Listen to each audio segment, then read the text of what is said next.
ಯಾವಾಗ ಪೀರಿಯಡ್ಸ್ ನ ಎಕ್ಸ್ಪೆಕ್ಟ್ ಮಾಡಬಹುದು ಆಫ್ಟರ್ ಡೆಲಿವರಿ ಅಂತಂದ್ರೆ ನಾರ್ಮಲ್ ಡೆಲಿವರಿ ಆಗಿರೋರಿಗೆ ಯಾವಾಗ ಪೀರಿಯಡ್ ಬರಬೇಕು, ಸಿ ಸೆಕ್ಷನ್ ಆದವ್ರಿಗೆ ಯಾವಾಗ ಪೀರಿಯಡ್ ಬರಬೇಕು ಅಂತ. ಸೊ ನನಗೆ ಪೀರಿಯಡ್ಸ್ ಬಂದಿದ್ದು ಲಾಸ್ಟ್ ಸಂಡೇ. ಆಫ್ಟರ್ ಡೆಲಿವರಿ ನಿಮ್ಮ ಫಸ್ಟ್ ಪೀರಿಯಡ್ ಆದ್ಮೇಲೆ ಸೇಮ್ ಸೈಕಲ್ ಇರುತ್ತೆ. ಪೀರಿಯಡ್ಸ್ ನಮಗೆ ಯಾಕೆ ಬರಲ್ಲ ಅಂತಂದ್ರೆ ಈ ಒಂದು ಸಮಯದಲ್ಲಿ ಈ ತಪ್ಪನ ಮಾಡಿಲ್ಲ, ಬಟ್ ಎಷ್ಟೋ ಅಮ್ಮಂದಿರು ಈ ತಪ್ಪನ ಮಾಡ್ತಾರೆ. ಸಪ್ಲಿಮೆಂಟ್ಸ್ ತಗೊಳ್ತಿದ್ದೀನಿ, ಅದು ಡೆಲಿವರಿ ಆದ್ಮೇಲೆ ಪೀರಿಯಡ್ಸ್ ಬಗ್ಗೆ ತುಂಬಾ ಕ್ವೆಶನ್ಸ್ ಇರುತ್ತೆ. Hello guys, welcome back to my channel. Periods delivery ಆದ್ಮೇಲೆ ಪೀರಿಯಡ್ಸ್ ಬಗ್ಗೆ ತುಂಬಾ ಕ್ವೆಶನ್ಸ್ ಇರುತ್ತೆ, ಅದನ್ನ ಇವತ್ತು ನಾನು ಅಡ್ರೆಸ್ ಮಾಡ್ತಿದ್ದೀನಿ. ನನಗೆ ಇವಾಗ ಲಿಟಲ್ 8.5 ಮಂತ್ಸ್, ಇನ್ನೇನು 3 ಮಂತ್ಸ್ಗೆ ಕಾಲಿಡ್ತಿದ್ದಾರೆ. I have got my periods. Yes, ನಾನು ಯಾವ ರೀತಿಯಾದ ಒಂದು ಪ್ರೊಸೀಜರ್ಸ್ನ ಫಾಲೋ ಮಾಡಿದೆ, ನನಗೆ ಇದು ಪೀರಿಯಡ್ಸ್ ಅಂತ ಗೊತ್ತಾಗಿದ್ದು ಹೇಗೆ, ಆ್ಯಂಡ್ ಏನು ನಾನು ಇದರಲ್ಲಿ ಫೇಸ್ ಮಾಡಿದೆ, ಸೆಕೆಂಡ್ ಡೆಲಿವರಿಯಲ್ಲಿ ಪೀರಿಯಡ್ಸ್ ಆದಾಗ ಏನನ್ನ ಫೇಸ್ ಮಾಡಿದೆ. ಫಸ್ಟ್ ಡೆಲಿವರಿಯಲ್ಲಿ it was really different, but second ಡೆಲಿವರಿಯಲ್ಲಿ ಇನ್ನೂ ಡಿಫ್ರೆಂಟ್ ಆಗಿತ್ತು. ಸೊ ಅದನ್ನೆಲ್ಲ ಶೇರ್ ಮಾಡ್ಕೊಳ್ತಾ ಇದ್ದೀನಿ. ಏನಪ್ಪಾ ಇದು, ಇವ್ರು ಪೀರಿಯಡ್ಸ್ ಆಗಿದ್ರು ನಮ್ಮ ಹತ್ರ ಹೇಳಬೇಕಾ ಅಂತಂದ್ರೆ ಎಸ್, ಖಂಡಿತವಾಗ್ಲೂ. ಯಾಕಂತಂದ್ರೆ ಈ ರಿಲೇಟೆಡ್ ನನಗೆ ತುಂಬಾ ಕ್ವೆಶನ್ಸ್ ಬರುತ್ತೆ. I think I can address to many people. ಅವರ ಡೌಟ್ಸ್ಗಳನ್ನ ನಾನು ಈ ವಿಡಿಯೋ ಮೂಲಕ ನಾನು ಅಡ್ರೆಸ್ ಮಾಡಬಹುದು ಅಂತ ನಾನು ಎಲ್ಲಾನು ಶೇರ್ ಮಾಡ್ಕೊಳ್ತಾ ಇದ್ದೀನಿ. ಸೊ ನನಗೆ ಪೀರಿಯಡ್ಸ್ ಬಂದಿದ್ದು ಲಾಸ್ಟ್ ಸಂಡೇ. ಸೊ ಸ್ಪಾಟಿಂಗ್ ಆಗೋದಕ್ಕೆ ಶುರುವಾಯಿತು. ಓಕೆನಾ. ಸೊ ಐ ವಾಸ್ ಸ್ಪೆಕ್ಟಿಕಲ್, ಏನಿದು ಪೀರಿಯಡಾ ಏನು ಅಂತ. ಬಟ್ ನನಗೊಂದು 2-3 ದಿನದಿಂದ ತುಂಬ ಮೂಡ್ ಸ್ವಿಂಗ್ಸ್ ಇತ್ತು, ಕೈ ಕಾಲು ನೋವು, ತುಂಬ ಪೇನ್ ಆಗ್ತಿತ್ತು, ಸೊಂಟ ಎಲ್ಲ ನೋವು ಬರ್ತಾಯಿತ್ತು. ನನಗೆ ಪೀರಿಯಡ್ಸ್ ಟೈಮಲ್ಲಿ ಯಾವ ರೀತಿ ಆಗ್ತಿತ್ತು ಅದೇ ರೀತಿ ಆಗ್ತಿತ್ತು. So I was just expecting period ಇಷ್ಟು ಬೇಗನಾ. ನನಗೆ ಫಸ್ಟ್ ಡೆಲಿವರಿಯಲ್ಲಿ ಅದಿತಿ ಟೈಮಲ್ಲಿ ನನ್ನ ಪೀರಿಯಡ್ ಶುರುವಾಗಿದ್ದು 7 ಮಂತ್ಗೆ. ನನಗೆ I still remember the date. But ಇದೇನಪ್ಪ ಈ ಸಲ ಇಷ್ಟು ಬೇಗನಾ ಅಂತ ಎಲ್ಲ ಇದು ಮಾಡ್ತಿದ್ದೆ. ಅದೇ ಟೈಮ್ಗೆ ನನಗೆ ಅದಿತಿಗೆ ಜ್ವರ, ಕೋಲ್ಡು, ಕಾಫು, ಕೆಮ್ಮು ಎಲ್ಲ ಶುರು ಆಯ್ತಲ್ಲ, ನನಗೂ ಜ್ವರ ಕ್ಯಾಚ್ ಆಯಿತು. ಸೊ ಆ ಟೈಮಲ್ಲಿ ನನಗೆ, ಯು ಡೋಂಟ್ ಬಿಲೀವ್ ಮೀ, ನನಗೆ ಒಂದೇ ಒಂದು ಡ್ರಾಪ್ ಆಫ್ ಬ್ರೆಸ್ಟ್ ಮಿಲ್ಕ್ ಬರ್ತಾ ಇರಲಿಲ್ಲ. ತುಂಬ ಕಷ್ಟಪಟ್ಟು ಎಕ್ಸ್ಪ್ರೆಸ್ ಮಾಡಬೇಕಾಗಿತ್ತು. I use to press like anything to see a breast milk. ನೋಡೋದಕ್ಕೆ ನಾನು ಪ್ರೆಸ್ ಮಾಡ್ತಿದ್ದೆ, ಬ್ರೆಸ್ಟ್ ಮಿಲ್ಕ್ ಬರ್ತಾ ಇರಲಿಲ್ಲ. ನಾನೇನು ಅನ್ಕೊಂಡೆ, ನನಗೆ ನಾನು ಮಾತ್ರೆ ಎಲ್ಲ ತಗೊಳ್ತಾ ಇದ್ದೆ, ಆಂಟಿಬಯೋಟಿಕ್ಸ್ ಎಲ್ಲ ಶುರು ಮಾಡಿದ್ದೆ. ನನಗೆ ಬೇಗ ರಿಕವರಿ ಆಗಬೇಕು. ಯಾಕಂತಂದ್ರೆ ಅದಿತಿಯಿಂದ ನನಗೆ ಕ್ಯಾಚ್ ಆಗಿದೆ, ನನ್ನಿಂದ ಏನಾದರೂ ಲಿಟಲ್ ಏಗೆ ಕ್ಯಾಚ್ ಆದರೆ she will going to suffer a lot. ಯಾಕಂತಂದ್ರೆ ನ್ಯೂ ಬಾರ್ನ್ ಅಲ್ವಾ. ಅದಕ್ಕೋಸ್ಕರ ನಾನು ಡಾಕ್ಟರ್ನ ಕನ್ಸಲ್ಟ್ ಮಾಡಿ ನಾನು ಆಂಟಿಬಯೋಟಿಕ್ಸ್ನ ಶುರು ಮಾಡಿಬಿಟ್ಟೆ. ಸೊ ಅದರಿಂದನೇ ನನಗೆ ಬ್ರೆಸ್ಟ್ ಮಿಲ್ಕ್ ಬರ್ತಿಲ್ಲ ಅಂತ ಅನ್ಕೊಂಡೆ. ಓಕೆನಾ. ಆ್ಯಂಡ್ ಸೆಕೆಂಡ್ ಥಿಂಗ್, ನನಗೆ ಸ್ಪಾಟಿಂಗ್ ಆಗ್ತಾ ಇದೆ. ನಾನು ಅನ್ಕೊಂಡೆ ದಟ್ ಅದು ಪೀರಿಯಡ್ ಅಲ್ಲ ಅಂತ ಒಂದು ಕಡೆ ಶ್ಯೂರ್ ಇತ್ತು. ಯಾಕಂತಂದ್ರೆ ನನಗೆ ಲೇಟಾಗೆ ಪೀರಿಯಡ್ ಬರುತ್ತೆ. ಅದಿತಿ ಎಲ್ಲರೂ ಹೇಳ್ತಾರಲ್ಲ, ಫಸ್ಟ್ ಪ್ರೆಗ್ನೆನ್ಸಿಯಲ್ಲಿ ಏನಾಗುತ್ತೋ ಸೆಕೆಂಡ್ ಪ್ರೆಗ್ನೆನ್ಸಿಯಲ್ಲಿ ಆಲ್ಮೋಸ್ಟ್ ಸಿಮಿಲರ್ ಇರುತ್ತೆ ಅಂತ. So I was expecting around 6-7 ಮಂತ್ಸಲ್ಲಿ. ಫಸ್ಟ್ ಒನ್ ನನಗೆ ಬ್ರೆಸ್ಟ್ ಮಿಲ್ಕ್ ತುಂಬ ಕಂಪ್ಲೀಟ್ ಲೋ ಆಗಿತ್ತು, ಬಂದೇ ಇಲ್ಲ. ಓಕೆನಾ. ಅದಾದ್ಮೇಲೆ ನೀರು ಚೆನ್ನಾಗಿ ಕುಡಿತಾ ಇದ್ದೀನಿ, somehow I was doing. And second ನನ್ನ ಸಿಂಪ್ಟಮ್ಸ್ ಏನು ನನ್ನಲ್ಲಿ ಕಂಡಿದ್ದು ಈ ಸಲ ಪೀರಿಯಡ್ ಸ್ಟಾರ್ಟ್ ಆದಾಗ ಅಂತಂದರೆ, ಕಂಪ್ಲೀಟ್ ಬ್ರೆಸ್ಟ್ ಏನಂತ ಹೇಳ್ತೀವಿ, ಏರಿಯೋಲ ತುಂಬ ನೋವು, ಪೇಯ್ನ್ ಅಂತಂದರೆ ಅಷ್ಟು ಪೇಯ್ನು. ನಾನು ಡಾಕ್ಟರ್ನ ಕನ್ಸಲ್ಟ್ ಮಾಡಿದಾಗ್ಲೂ ಕೇಳಿದೆ.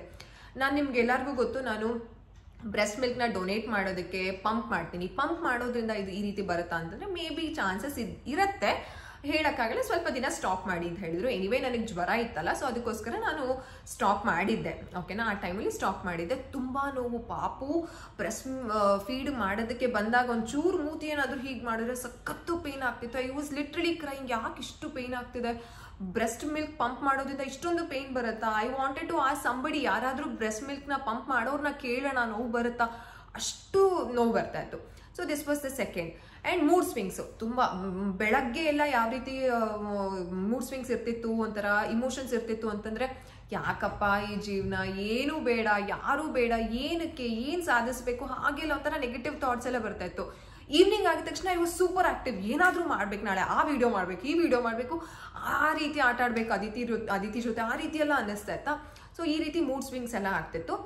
ಯಾವಾಗ ನನಗೆ ಕಂಪ್ಲೀಟ್ ಬ್ಲೀಡಿಂಗ್ ತುಂಬ ಹೆವಿ ಫ್ಲೋ ಆಗೋಕ್ಕೆ ಶುರುವಾಯಿತು, ಸ್ಪಾಟಿಂಗ್ ಗೊತ್ತಾದ್ಮೇಲೆ ಒಂದು ಸ್ವಲ್ಪ ಅವರ್ ಆದಮೇಲೆ ನನಗೆ ಹೆವಿ ಬ್ಲೀಡಿಂಗ್, ಇವಾಗ ಪೀರಿಯಡ್ಸ್ ಆದಮೇಲೆ ಸ್ವಲ್ಪ ಹೊತ್ತು ನಮಗೆ ಬ್ಲೀಡ್ ಇರಲ್ಲ, ಅದಾದಮೇಲೆ ಬ್ಲೀಡಿಂಗ್ ಶುರು ಆಯ್ತಲ್ಲ, ಯಾವಾಗ ಹೆವಿ ಬ್ಲೀಡಿಂಗ್ ಶುರು ಆಯಿತು ನನಗೆ ಗೊತ್ತಾಯಿತು that it is a period ಅಂತ.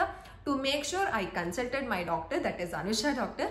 ಶೀ said yes it's a period, ನೀವು ಇದನ್ನು ಪೀರಿಯಡ್ ಅಂತಾನೆ ಕನ್ಸಿಡರ್ ಮಾಡಿ ಅಂತ ಹೇಳಿ. ನಾನು ಕೇಳಿದೆ ಡಾಕ್ಟರ್, ನನಗೆ ಅದಿತಿ ಟೈಮಲ್ಲಿ ಈ ಒಂದು ಡ್ಯೂರೇಷನ್ಗೆ ಬಂದಿತ್ತು, ಈಗ ಬಂದಿದೆ ಅಂತ. ಅದಕ್ಕೆ it's fine, normal, that is not a problem.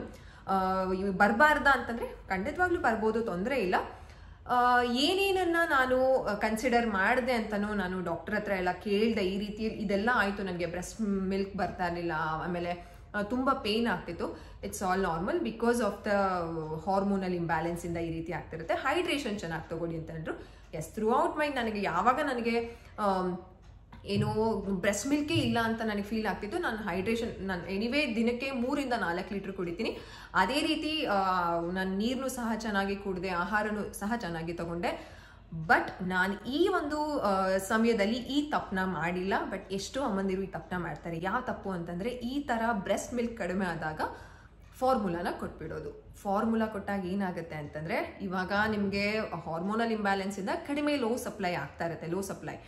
ಆ ಟೈಮಲ್ಲಿ ನೀವು ಫಾರ್ಮುಲಾ ಕೊಟ್ಬಿಟ್ರೆ ನಿಮ್ಮ ಸಪ್ಲೈ ಅದೇ ರೀತಿ ಇರುತ್ತೆ. ಮಗು ಎಷ್ಟು ಸಕ್ ಮಾಡುತ್ತೋ ಅವಾಗ್ಲೇ ಬ್ರೆಸ್ಟ್ ಮಿಲ್ಕ್ ಜಾಸ್ತಿ ಆಗೋದು. ಸೊ ನಾನು ಫಾರ್ಮುಲಾ ಕೊಡಲಿಲ್ಲ, ನನಗೆ ಆ ಥಾಟು ಸಹ ಬರಲಿಲ್ಲ. ಇಟ್ಸ್ ಓಕೆ, ಪೇನ್ ಆದರೂ ಪರವಾಗಿಲ್ಲ, let the baby suck.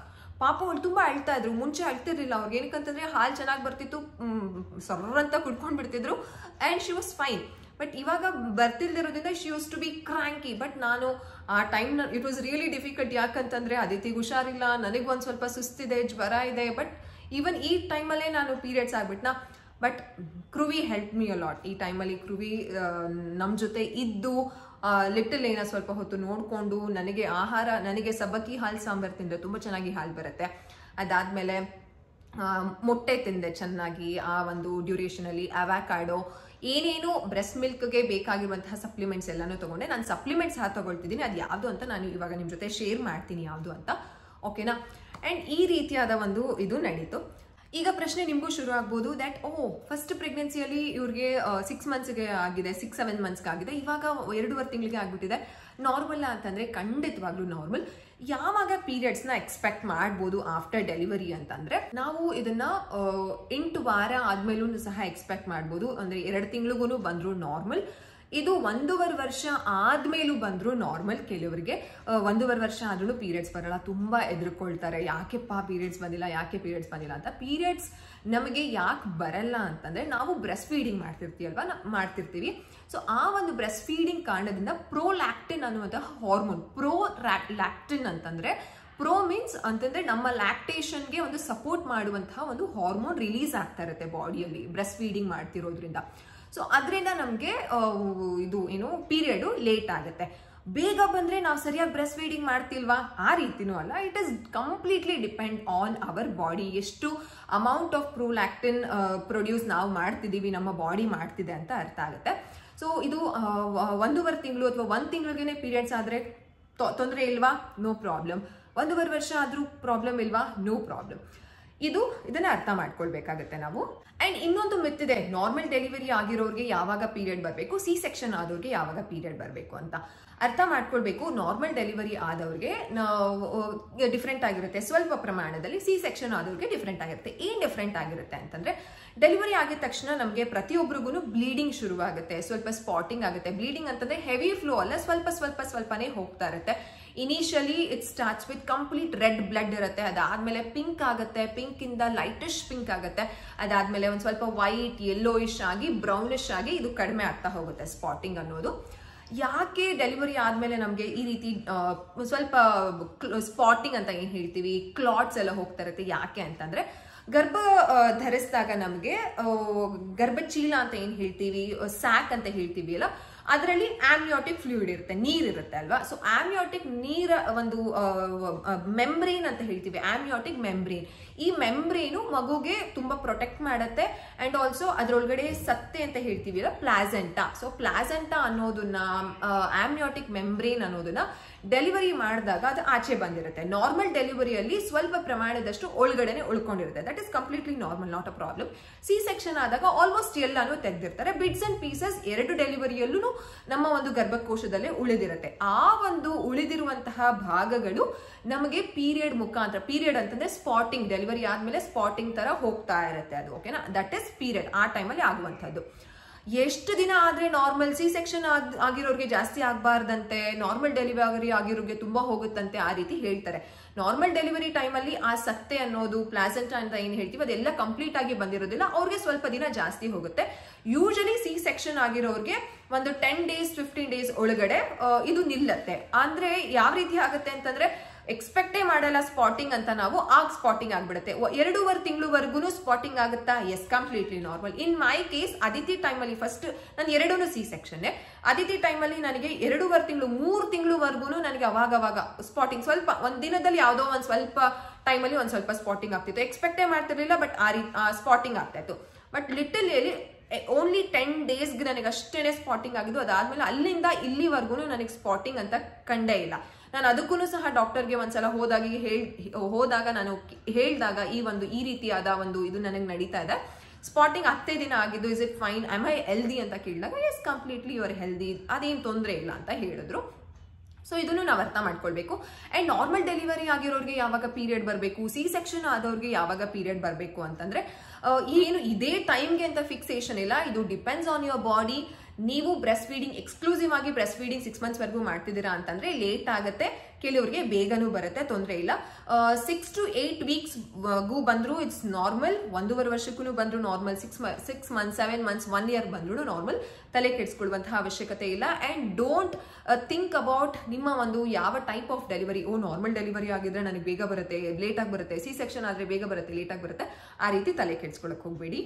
And ಕೆಲವರಿಗೆ ತುಂಬಾ ಕ್ವೆಶ್ಚನ್ಸ್ ಇರುತ್ತೆ, ಏನಂತಂದ್ರೆ ಇದು ನನಗೆ ಪೀರಿಯಡಾ ಅಥವಾ ನಾರ್ಮಲ್ ಸ್ಪಾಟಿಂಗಾ ಅಂತ ಕ್ವೆಶ್ಚನ್ ಇರುತ್ತೆ.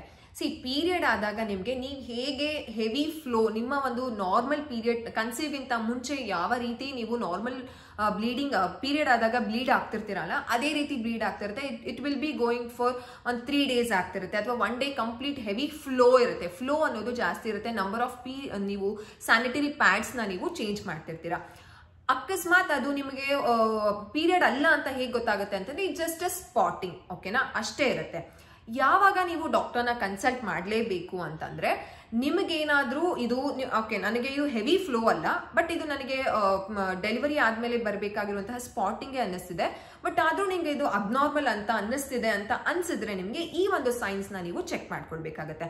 ಅದೇನು ಅಂತಂದ್ರೆ ತುಂಬಾ ಫೌಲ್ ಸ್ಮೆಲ್, ತುಂಬಾ ದುರ್ವಾಸನೆ ಬರ್ತಾ ಇದೆ ನಿಮ್ಮ ಒಂದು ಸ್ಪಾಟಿಂಗ್ ಏನಂತ ಹೇಳ್ತೀವಿ, ಅದು ಸ್ಪಾಟಿಂಗ್ ತುಂಬಾ ಫೌಲ್ ಸ್ಮೆಲ್ ಬರ್ತಿದೆ, ತುಂಬಾ ಜ್ವರ ಬರ್ತಿದೆ, ಆ ಟೈಮಲ್ಲಿ ತುಂಬಾ ಸುಸ್ತಾಗುತ್ತೆ, ತಲೆ ಸುತ್ತುತ್ತೆ, ತಲೆ ನೋವು ಬರುತ್ತೆ, ಹೆವಿ ಫೆಟಿಗ್ ಆಗ್ಬಿಡ್ತೀನಿ, ನಾನು ಏನು ಮಾಡಕ್ಕಾಗಲ್ಲ ಆ ಸ್ಪಾಟಿಂಗ್ ಟೈಮಲ್ಲಿ, ಒಂದ್ ಸ್ವಲ್ಪ ಬ್ಲೀಡ್ ಆಗ್ತಿರುತ್ತಲ್ಲ ಆ ಟೈಮಲ್ಲಿ ಅಂತ ಅಂದಾಗ ನಿಮಗೆ ಈ ಸಿಂಪ್ಟಮ್ಸ್ ಇದ್ರೆ ದಯವಿಟ್ಟು ಡಾಕ್ಟರ್ನ ಕನ್ಸಲ್ಟ್ ಮಾಡಿ. ಅವರು ನಿಮಗೆ ಬೆಸ್ಟ್ ಒಂದು ಸೊಲ್ಯೂಷನ್ ಹೇಳ್ತಾರೆ. ಅದಕ್ಕೆ ಆಂಟಿಬಯೋಟಿಕ್ಸ್ ಎಲ್ಲ ಕೊಡ್ಬೇಕಾಗುತ್ತೆ ಈ ಟೈಮಲ್ಲಿ. ಆ ರೀತಿ ಆಗಬಾರ್ದು, because you have to feed your baby ಅಲ್ವಾ, ಅದಕ್ಕೋಸ್ಕರ ನೀವು ಈ ರೀತಿ ತಿಳ್ಕೊಳ್ಬಹುದು. ತುಂಬಾ ಹೆವಿ ಫ್ಲೋ, ನಿಮ್ಮ ಪೀರಿಯಡ್ ಟೈಮಲ್ಲಿ ಯಾವ ರೀತಿ ಫ್ಲೋ ಇರುತ್ತೆ ಆ ರೀತಿ ಫ್ಲೋ ಇದ್ರೆ ಇಟ್ಸ್ ಅ ಪೀರಿಯಡ್, ಅಥವಾ ತುಂಬಾ ಸ್ಪಾಟಿಂಗ್ ಕಡಿಮೆ ಸ್ಪಾಟಿಂಗ್ ಇದೆ ಅಂತಂದ್ರೆ ದಟ್ ಇಸ್ ನಾರ್ಮಲ್. ಬಟ್ ಈ ರೀತಿಯಾದ ಒಂದು ಸಿಂಪ್ಟಮ್ಸ್ ನ ನೀವು ಚೆಕ್ ಮಾಡ್ಕೊಳ್ಬೇಕು. ಅಂಡ್ ಇನ್ನೊಂದು, ಎಲ್ಲ ಅಮ್ಮಂದಿರು, ಮೋಸ್ಟ್ ಆಫ್ ದ ಅಮ್ಮಂದಿರು ತಪ್ಪೇನ್ ಮಾಡೋದು ಅಂತಂದ್ರೆ, ಅಯ್ಯೋ ನನ್ನ ಫ್ರೆಂಡ್ಗೂ ನನಗೆ ಆದ ಟೈಮಲ್ಲೇನೆ ಡೆಲಿವರಿ ಆಗಿದ್ದು, ಅವ್ರಿಗೆ ಪೀರಿಯಡ್ ಬಂದ್ಬಿಟ್ಟಿದೆ, ನನಗೆ ಪೀರಿಯಡ್ ಬಂದಿಲ್ಲ, ಏನಪ್ಪ ಪ್ರಾಬ್ಲಮ್, ನಾನೇನಾದ್ರೂ ಪ್ರೆಗ್ನೆಂಟ್ ಆಗ್ಬಿಟ್ಟಿದ್ದೀನಾ, ಪ್ರೆಗ್ನೆಂಟ್ ಆಗುವಂತಹ ಚಾನ್ಸಸ್ ಇರುತ್ತಾ ಅಂತ ಎಲ್ಲ ಕೇಳ್ತಾರೆ. ಅದನ್ನ ಅಡ್ರೆಸ್ ಮಾಡ್ತೀನಿ, ಪ್ರೆಗ್ನೆಂಟ್ ರಿಲೇಟೆಡ್ ಒಂದು ಇದನ್ನ ಟಾಪಿಕ್ ನ ನಾನು ಇವಾಗ ಇದನ್ನ ಹೇಳ್ತೀನಿ. Don't compare your self. ನಿಮ್ಮ ಬಾಡಿ ಬೇರೆ, ಅವ್ರ ಬಾಡಿ ಬೇರೆ. ನೀವು ಟ್ವಿನ್ಸ್ ಆಗಿದ್ರು, ನಿಮ್ಮ ಮಕ್ಕಳೇ ಟ್ವಿನ್ಸ್ ಆಗಿದ್ರು, ನಿಮ್ಮ ಮಕ್ಕಳು ಡಿಫ್ರೆಂಟ್ ಆಗಿರ್ತಾರೆ. ಅದೇ ರೀತಿ ನಿಮ್ಮ ಬಾಡಿ ಬೇರೆ, ಅವ್ರ ಬಾಡಿ ಬೇರೆ, ನಿಮ್ಮ ಹಾರ್ಮೋನ್ಸ್ ಬೇರೆ, ಅವ್ರ ಹಾರ್ಮೋನ್ಸ್ ಬೇರೆ ಆಗಿರುತ್ತೆ. Don't compare your self. ಭಯ ಪಡಬೇಡಿ. ಅಂಡ್ ಎಷ್ಟು ನೀವು ಭಯ ಪಡ್ಕೊಂಡು ಅಯ್ಯೋ ನನ್ಗೇನೋ ಪ್ರಾಬ್ಲಮ್ ಆಗ್ಬಿಟ್ಟಿದೆ, ಪೀರಿಯಡ್ ಬಂದೇ ಇಲ್ಲ ಅಂತಂದ್ರೆ ನಿಮ್ಮ ಬಾಡಿ ಯಾವಾಗ ರೆಡಿ ಆಗುತ್ತೆ, ಎಲ್ಲರೂ ಯಾವಾಗ ಒಂದು ಸೆಟ್ ಆಗುತ್ತೆ, ನಿಮ್ಮ ಗರ್ಭಕೋಶ ಮೊದಲಿನ ಸೈಜ್ಗೆ ಯಾವಾಗ ಬರುತ್ತೆ ಅವಾಗ ನಿಮಗೆ ಪೀರಿಯಡ್ ಆಗುತ್ತೆ. Don't worry, don't stress your self. ನೀವು ಆರಾಮಾಗಿ ಬ್ರೆಸ್ಟ್ ಫೀಡಿಂಗ್ ಮಾಡಿ, ಚೆನ್ನಾಗಿ ಮಗು ಜೊತೆ ಟೈಮ್ ಸ್ಪೆಂಡ್ ಮಾಡಿ, ಅದೇ ಬೇಕಾಗಿರೋದು ನಿಮ್ಮ ಮಗುಗೆ. ಅಂಡ್ ನಿಮಗೆ ಅದ್ರ ಬಗ್ಗೆ ತಲೆ ಕೆಡಿಸ್ಕೊಳಕ್ ಹೋಗ್ಬಿಡಿ. ದಟ್ ಇಸ್ ಕಮ್ ಎನಿವೇ, ಯಾವಾಗಾದ್ರೂ ಅದು ಬಂದೇ ಬರುತ್ತೆ. ಅಂಡ್ ಪ್ರೆಗ್ನೆಂಟ್ ಆಗುವಂತಹ ಚಾನ್ಸಸ್ ಇರುತ್ತಾ after delivery, before you get a first period, ಆ ಒಂದು ಡ್ಯೂರೇಷನ್ ಅಲ್ಲಿ ನೀವು ಪ್ರೆಗ್ನೆಂಟ್ ಆಗುವಂತಹ ಚಾನ್ಸಸ್ ಇರುತ್ತಾ ಅಂತಂದ್ರೆ ಎಸ್, ಖಂಡಿತವಾಗ್ಲೂ ಚಾನ್ಸಸ್ ಇರುತ್ತೆ. ಯಾಕಂತಂದ್ರೆ ಆ ಒಂದು ಟೈಮಲ್ಲಿ ನಮಗೆ ಪ್ರೊಜೆಸ್ಟ್ರಿನ್ ಹಾರ್ಮೋನ್ಸ್ ರಿಲೀಸ್ ಆಗ್ತಾ ಇರುತ್ತೆ, ಓವ್ಯುಲೇಷನ್ ಎಲ್ಲ ನಡೀತಾ ಇರುತ್ತೆ, ಬಟ್ ನಮಗ್ ಗೊತ್ತಾಗ್ತಿರೋದಿಲ್ಲ. ಆ ಟೈಮಲ್ಲಿ ಇಂಟರ್ಕೋರ್ಸ್, ಸೆಕ್ಷುವಲ್ ಆಕ್ಟಿವಿಟೀಸ್ ಏನಾದ್ರೂ ನಾವು ಇನ್ವಾಲ್ವ್ ಆದ್ರೆ ಅಂತಹ ಆಕ್ಟಿವಿಟೀಸ್ ಅಲ್ಲಿ ಡೆಫಿನೆಟ್ಲಿ ಕನ್ಸೀವ್ ಆಗುವಂತಹ ಚಾನ್ಸಸ್ ಇರುತ್ತೆ. ನೀವು ಅದಕ್ಕೆ ನಿಮ್ಮ ಡಾಕ್ಟರ್ಸ್ ಹತ್ರ ಮಾತಾಡಿ, ನಿಮಗೆ ಯಾವುದೋ ಒಂದು ಕಾಂಟ್ರಾಸೆಪ್ಟಿವ್ ಮೆಥಡ್ಸ್ ನ ಮೆಜರ್ಸ್ ನ ನೀವು ತಗೊಳ್ಬೇಕು, ಅದನ್ನ ತಗೊಳ್ಳೇಬೇಕಾಗತ್ತೆ. ಇಲ್ಲ ಅಂತಂದ್ರೆ you have to expect a 1 more baby with in that span of time. So ನಿಮಗೆ ಇಲ್ಲ ನಾನು ಎಕ್ಸ್ಪೆಕ್ಟ್ ಮಾಡ್ತಿಲ್ಲ, ನೀವೊಂದು ಪೀರಿಯಡ್ ಆಫ್ ಟೈಮ್ ನೆಕ್ಸ್ಟ್ ಬೇಬಿಗೆ ಒಂದು ಒಳ್ಳೆ ಪೀರಿಯಡ್ ಇರಬೇಕು ಅಂತಂದ್ರೆ, ಒಂದು ಡ್ಯೂರೇಷನ್ ನ ಇಟ್ಕೊಳ್ಬೇಕು ಅಂತಂದ್ರೆ ನೀವು ಕಾಂಟ್ರಾಸೆಪ್ಟಿವ್ ಮೆಜರ್ಸ್ ನ ನೀವು ಫಾಲೋ ಮಾಡ್ಬೇಕಾಗುತ್ತೆ. ಅದನ್ನ ನೀವು ಮೇಕ್ ಶ್ಯೂರ್ ಮಾಡ್ಬೇಕಾಗತ್ತೆ. ಆ್ಯಂಡ್ ಇನ್ನೊಂದೇನು ಅಂತಂದರೆ ಪೀರಿಯಡ್ ಅಂತ ನನಗೆ ಗೊತ್ತಾಯಿತು, ಆದರೆ ತುಂಬ ಹೆವಿ ಬ್ಲೀಡ್ ಹೋಗ್ತಾ ಇದೆ. ಕೆಲವರು ಏನು ತಪ್ಪು ಮಾಡ್ತಾರೆ ಅಂತಂದರೆ ಸುಮ್ಮನೆ ಈ ಬಿಟಿ ಸಜೆಷನ್ಸ್ನ ಕೊಟ್ಬಿಡೋದು. ಅಯ್ಯೋ ಬಿಡು, ನಿನಗೆ ಡೆಲಿವರಿ ಆದಮೇಲೆ ಎಲ್ಲರಿಗೂ ಹಿಂಗೆ ಹೆವಿ ಬ್ಲೀಡ್ ಹೋಗುತ್ತೆ, ಹಿಂಗೇನೆ ತುಂಬ ಹೊಟ್ಟೆಲ್ಲಿ ಇರೋದೆಲ್ಲ ಬಂದ್ಬಿಡುತ್ತೆ. ಈ ರೀತಿ ಹೆವಿ ಬ್ಲೀಡ್ನ ತುಂಬ ನೆಗ್ಲೆಕ್ಟ್ ಮಾಡ್ತಾರೆ. ಕ್ಲಾಟಿಂಗ್ ಗೆಡ್ಡೆ ಥರ ಬರುತ್ತೆ ಅಲ್ಲ, ಸೊ ಅದನ್ನು ಸಹ ನೆಗ್ಲೆಕ್ಟ್ ಮಾಡ್ತಾರೆ. ಆ ರೀತಿ ಮಾಡೋಕ್ಕೆ ಹೋಗ್ಬಿಡಿ. ದಯವಿಟ್ಟು ನಿಮ್ಗೇನಾದರೂ ತುಂಬ ಹೆವಿ ಫ್ಲೋ ಅಂತ ಅನ್ನಿಸ್ತಿದೆ, ತುಂಬ ಸುಸ್ತಾಗ್ತಿದ್ದೀರಾ ಅಂತ ಅಂದರೆ, ಹೆವಿ ಬ್ಲೀಡ್ ಆದಾಗ ನಿಮಗೆ ಕ್ಲಾಟಿಂಗ್ ತುಂಬ ಗೆಡ್ಡೆ ಥರ ಬರ್ತಿದೆ ಅಂತಂದರೆ ಪ್ಲೀಸ್ ನಿಮ್ಮ ಡಾಕ್ಟರ್ನ ಒಂದ್ಸಲ ಕನ್ಸಲ್ಟ್ ಮಾಡಿ. ಐದರ್ ಆನ್ಲೈನ್ ಅಥವಾ ಆಫ್ಲೈನ್ ನೀವು ಹೋಗಿ ನಿಮಗೆ ಯಾವುದು ಕಂಫರ್ಟಬಲ್ ಅದನ್ನು ಹೋಗಿ ಹೇಳಿ. ಡಾಕ್ಟರ್ ಎಲ್ಲನೂ ಚೆಕ್ ಮಾಡಿ ಎವ್ರಿಥಿಂಗ್ ಇಸ್ ನಾರ್ಮಲ್ ಅಂತ ಅವ್ರು ನೋಡಿ ನಿಮಗೆ ಹೇಳಿದಾಗ ನೀವು ನೆಮ್ಮದಿಯಾಗಿರ್ಬೋದು. ದಯವಿಟ್ಟು ಬೇರೆಯವ್ರ ಎಕ್ಸ್ಪೀರಿಯನ್ಸ್ನ ನಿಮಗೆ ರಿಲೇಟ್ ಮಾಡಿಕೊಂಡು ಅದೇ ಎಕ್ಸ್ಪೀರಿಯನ್ಸ್ನು ನೀವು ಅವ್ರಿಗೆ ಅಷ್ಟು ದಿನ ಹೋಯ್ತಂತೆ ಬ್ಲೀಡಿಂಗು, ನನಗೂ ಅಷ್ಟೇ ದಿನ ಆಗುತ್ತೆ ಅಂತ ಅನ್ಕೊಳ್ಬೇಡಿ. ನಿಮ್ಮ ಬಾಡಿ ಬೇರೆ, ಅವ್ರ ಬಾಡಿ ಬೇರೆ. ಆ್ಯಂಡ್ ಇನ್ನೊಂದೇನು ಅಂತಂದರೆ ತುಂಬ ಇದೂ ಕನ್ಫ್ಯೂಷನ್ಸ್ ಇರುತ್ತೆ ಅಮ್ಮಂದಿರಿಗೆ. ಏನಂತಂದರೆ ಏನೋ 3 ತಿಂಗಳಿಗೋ 6 ತಿಂಗಳಿಗೋ ಪೀರಿಯಡ್ ಆಗಿಬಿಡ್ತಾರೆ, ಅದಾದಮೇಲೆ ನೆಕ್ಸ್ಟ್ ಮಂತ್ ಪೀರಿಯಡ್ ಬಂದಿಲ್ಲ, ಅಯ್ಯೋ ನಾನು ಕನ್ಸೀವ ಅಂತ ತುಂಬ ತಲೆ ಕೆಡಿಸ್ಕೊಂಡಿರ್ತಾರೆ. ಅದಕ್ಕೆ ಏನು ಒಂದು ಉತ್ತರ ಅಂತಂದರೆ, ಆಫ್ಟರ್ ಡೆಲಿವರಿ ನಿಮ್ಮ ಫಸ್ಟ್ ಪೀರಿಯಡ್ ಆದಮೇಲೆ ಸೇಮ್ ಸೈಕಲ್ ಇರುತ್ತೆ. ಕೆಲವರಿಗೆ 28 days cycle, 32 days cycle, 35 days cycle, ಈ ರೀತಿ ಇರುತ್ತೆ. ಸೊ ಅದೇ ಸೈಕಲ್ಸ್ ಕಂಟಿನ್ಯೂ ಆಗುತ್ತಾ? ಇಲ್ಲ, ಇರ್ರೆಗ್ಯುಲರ್ ಪೀರಿಯಡ್ಸ್ ಇರುತ್ತೆ. ಈಗ ಎಕ್ಸಾಂಪಲ್, ನಾನು ಇವಾಗ 2.5 ಮಂತ್ಸ್ ಅರೌಂಡ್ಗೆ ನಾನು ಪೀರಿಯಡ್ ಆದೆ ಅಲ್ವಾ. ಸೊ ನೆಕ್ಸ್ಟ್ ನನಗೆ ಇನ್ನು 28, ನನಗೆ ಯೂಶಲಿ 28 ಡೇಸ್ ಸೈಕಲ್ ಇರುತ್ತೆ. ಸೊ ಅದೇ 28 ಡೇಸ್ ಸೈಕಲ್ಲೇ ಬರುತ್ತಾ ಅಂತಂದ್ರೆ ನೋ, ಆನ್ಸರ್ ಇಸ್ ನೋ. ಏನಕ್ಕಂತ ಈ ಡಿಪೆಂಡ್ಸ್ ಆನ್ ನಮ್ಮ ಒಂದು ಗರ್ಭಕೋಶನು 9 ಮಂತ್ಸ್ ಆಫ್ ಪ್ರೆಗ್ನೆನ್ಸಿಯಲ್ಲಿ ಪೀರಿಯಡ್ ಆಗಿರಲಿಲ್ಲ, ಅದೂ ಒಂದು ಸೆಟ್ ರೊಟೀನ್ಗೆ ಬರಬೇಕಲ್ಲ. It take some time. Next month ನನಗೆ ಪೀರಿಯಡ್ ಆಗದೇನೂ ಇರಬಹುದು, ಆದ್ರೂ ಆಗ್ಬೋದು. We never know that. ಓಕೆನಾ? ಸೊ ತಲೆ ಕೆಡ್ಸ್ಕೊಳಕ್ ಹೋಗ್ಬೇಡಿ, but make sure about the other things. ನಾನಿವಾಗ ಈ ವಿಡಿಯೋದಲ್ಲಿ ಏನೇನೆಲ್ಲ ಒಂದು ಪಾಯಿಂಟ್ ಹೇಳಿದ್ದೀನಿ ಅದನ್ನ ಮಾತ್ರ ನೀವು ತಲೆ ಕೆಡಿಸ್ಕೊಳ್ಳಿ, ಅಂತಂದ್ರೆ ಅದನ್ನ ಮಾತ್ರ ನೀವು ಗಮನದಲ್ಲಿ ಇಟ್ಕೊಳ್ಬೇಕಾಗತ್ತೆ. ಮಿಸ್ಡ್ ಪೀರಿಯಡ್ ಅಂತೂ ಆಗೋದು ಇಟ್ಸ್ ಕಂಪ್ಲೀಟ್ಲಿ ನಾರ್ಮಲ್. ಏನಪ್ಪ, ಕೆಲವ್ರು ಇನ್ನೊಂದು ಏನು ತಪ್ಪಾಗಿ ಅರ್ಥ ಮಾಡ್ಕೋತಾರೆ, ನನಗೆ ಬಾಡಿಲಿ ಬ್ಲಡ್ ಎಲ್ಲ ಹೋಗ್ಬಿಟ್ಟಿದೆ ಡೆಲಿವರಿ ಟೈಮಲ್ಲಿ, ಅದಕ್ಕೆ ನಾನು ಪೀರಿಯಡ್ ಆಗ್ತಿಲ್ಲ. No, it's not like that. ನಿಮಗೆ ಇರಬೇಕಾಗಿರುವಂತಹ ಬಾಡಿಯಲ್ಲಿ ಬ್ಲಡ್ ಇದ್ದೇ ಇರುತ್ತೆ. ಆ ರೀತಿ ಎಲ್ಲ ತಪ್ಪಾಗಿ ಅನ್ಕೊಳ್ಬೇಡಿ. ತುಂಬಾ ಮಿಸ್ ಪೀರಿಯಡ್ ಆಗ್ತಿದೆ, 6 ಮಂತ್ಸ್ ಆದ್ರೂ ಬಂದಿಲ್ಲ ಪೀರಿಯಡ್, ನನಗೆ ಡೆಲಿವರಿ ಆದ್ಮೇಲೆ ಒಂದ್ಸಲ ಪೀರಿಯಡ್ ಬಂತು, ಅದಾದ್ಮೇಲೆ 6 ಮಂತ್ಸ್ ಆದ್ರೂ ಬಂದಿಲ್ಲ ಅಂತಂದ್ರೆ ಒಂದ್ಸಲ ನೀವು ಡಾಕ್ಟರ್ನ ಕನ್ಸಲ್ಟ್ ಮಾಡೋದು ತುಂಬಾ ಒಳ್ಳೇದು. ಎಸ್, ಇದು ಎಲ್ಲ ಪ್ರಶ್ನೆಗಳಿಗೂ ನಾನು ಆನ್ಸರ್ ಕೊಟ್ಟಿದ್ದೀನಿ ಅಂತ ಅನ್ಕೊಂಡಿದ್ದೀನಿ. ನನಗೆ ಈ ಪೀರಿಯಡ್ ರಿಲೇಟೆಡ್ ಆಫ್ಟರ್ ಡೆಲಿವರಿ ಒಂದು ಟಾಪಿಕ್ ನನಗೆ ತುಂಬ ಕ್ವೆಶನ್ಸ್ ಬರುತ್ತೆ. ನನಗೆ ಏನೇನೆಲ್ಲ ಕ್ವೆಶನ್ಸ್ ಬರುತ್ತೆ, ಏನೇನೆಲ್ಲ ಈ ಒಂದು ಟಾಪಿಕಲ್ಲಿ ಅಡ್ರೆಸ್ ಮಾಡಬೇಕು ಅದನ್ನೆಲ್ಲಾನು ಅಡ್ರೆಸ್ ಮಾಡಿದ್ದೀನಿ. ನಾವು I will come to the ಒಂದು ಸಪ್ಲಿಮೆಂಟ್ ವಿಚಾರಕ್ಕೆ ಬರ್ತೀನಿ. ಸಪ್ಲಿಮೆಂಟ್ನ ನಾನು ಬ್ರೆಸ್ಟ್ ಮಿಲ್ಕ್ ಡೊನೇಷನ್ ಮಾಡೋದಕ್ಕೆ ಶುರು ಮಾಡಿದಾಗಿಂದ ನಾನು ಸಪ್ಲಿಮೆಂಟ್ನ ತಗೊಳ್ತಾ ಇದ್ದೀನಿ. ಈಗ ನನಗೆ ತುಂಬಾ ಕಡಿಮೆ ಆಯ್ತು ಅಂತ ಹೇಳಿದೆ ಅಲ್ಲ, ಬ್ರೆಸ್ಟ್ ಮಿಲ್ಕ್ ಪೀರಿಯಡ್ ಇಂದ ಸೆಕೆಂಡ್ ಡೆಲಿವರಿ ಆದ್ಮೇಲೆ ನನಗೆ ಪೀರಿಯಡ್ ಆದಾಗ ತುಂಬಾ ಬ್ರೆಸ್ಟ್ ಮಿಲ್ಕ್ ಕಡಿಮೆ ಆಯ್ತು. Completely low breast milk supply ನಾನು ಫೇಸ್ ಮಾಡಿದೆ. ಅವಾಗ ನಾನು ಇದನ್ನ ತಗೊಳ್ತಾ ಇದ್ದೀನಿ. ಇದು ಎಲ್ಲ ಡಾಕ್ಟರ್ಸ್ಗಳು ನಿಮಗೆ ಹೇಳ್ತಾರೆ, ದಿಸ್ ಇಸ್ ಸೇಫ್. ಓಕೆನಾ? ಇದು ಯಾವುದೇ ರೀತಿ ಭಯ ಪಡಬೇಡಿ. ನಾನು ತುಂಬಾ ಜನ ನನ್ನನ್ನು ಕೇಳ್ತಾ ಇದ್ರೆ ಅದಕ್ಕೋಸ್ಕರ ನಾನು ಇಲ್ಲಿ ಶೇರ್ ಮಾಡ್ಕೊಳ್ತಾ ಇದ್ದೀನಿ. ದಿಸ್ ಇಸ್ ಲ್ಯಾಕ್ಟೇರ್ ಅಂತ. I think you can see here. ಇದು ಲ್ಯಾಕ್ಟೇರ್ ಅನ್ನುವಂತಹ ಒಂದು ಟ್ಯಾಬ್ಲೆಟ್. ಇದನ್ನ ನಾನು ಯಾವ ರೀತಿ ತಗೊಳ್ತಿದ್ದೀನಿ ಅಂತಂದ್ರೆ, ನನಗೆ ಈಗ ಕಂಪ್ಲೀಟ್ ಲೋ ಸಪ್ಲೈ ಆಗಿದೆ, ಆಯ್ತು, ನಾನು ಅದನ್ನೇ ಎಕ್ಸ್ಪೀರಿಯನ್ಸ್ ಮಾಡ್ತಾ ಇದ್ದೀನಿ. ಅದಕ್ಕೋಸ್ಕರ ಬೆಳಗ್ಗೆ ಊಟ ಆದ್ಮೇಲೆ ಒಂದು, ಬೆಳಗ್ಗೆ ಬ್ರೇಕ್ಫಾಸ್ಟ್ ಆದ್ಮೇಲೆ ಒಂದು, ನೈಟ್ ಊಟ ಆದ್ಮೇಲೆ ಒಂದು ತಗೊಳ್ತಾ ಇದ್ದೀನಿ. ಸೊ ದಿನಕ್ಕೆ 2, ಮಧ್ಯಾಹ್ನ ತಗೊಳ್ಳೋ ಅವಶ್ಯಕತೆ ಇಲ್ಲ. ನಿಮಗೆ ಹೆವಿ ಚೆನ್ನಾಗಿದೆ ಬ್ರೆಸ್ಟ್ ಮಿಲ್ಕು, ಸ್ವಲ್ಪ ಎಲ್ಲೋ ಕಡಿಮೆ ಅಂತ ಅನಿಸಿದೆ ಅಂತ ಅಂದಾಗ ಮಾತ್ರ ನೀವು ಬೆಳಗ್ಗೆ ಅಥವಾ ನೈಟು 1 ತಗೊಳ್ಬೋದು ದಿನಕ್ಕೆ. ಬಟ್ ನನಗೆ ಇವಾಗ ಲೋ ಸಪ್ಲೈ ಆಗ್ತಿರೋದ್ರಿಂದ ನಾನು ದಿನಕ್ಕೆ 2 ತಗೊಳ್ತಾ ಇದ್ದೀನಿ. ಇದನ್ನೇ ನಾನು ಕಂಟಿನ್ಯೂ ಮಾಡ್ತಾ ಇದ್ದಿದ್ದು. ಬಟ್ ಮುಂಚೆ ನಾನು ಬ್ರೆಸ್ಟ್ ಪಂಪ್ ಡೊನೇಷನ್ನ ಶುರು ಮಾಡಿದಾಗ ನಾನು ದಿನಕ್ಕೆ 1 ತಗೊಳ್ತಿದ್ದೆ. ಬಟ್ ಇವಾಗ ಲೋ ಸಪ್ಲೈ ಅಂತ ಫೀಲ್ ಆಗ್ತಿರೋದ್ರಿಂದ ದಿನಕ್ಕೆ 2 ತಗೊಳ್ತಾ ಇದ್ದೀನಿ. It all depends on your ಒಂದು ಬ್ರೆಸ್ಟ್ ಮಿಲ್ಕ್ ಸಪ್ಲೈಗೆ ಡಿಪೆಂಡ್ ಆಗುತ್ತೆ.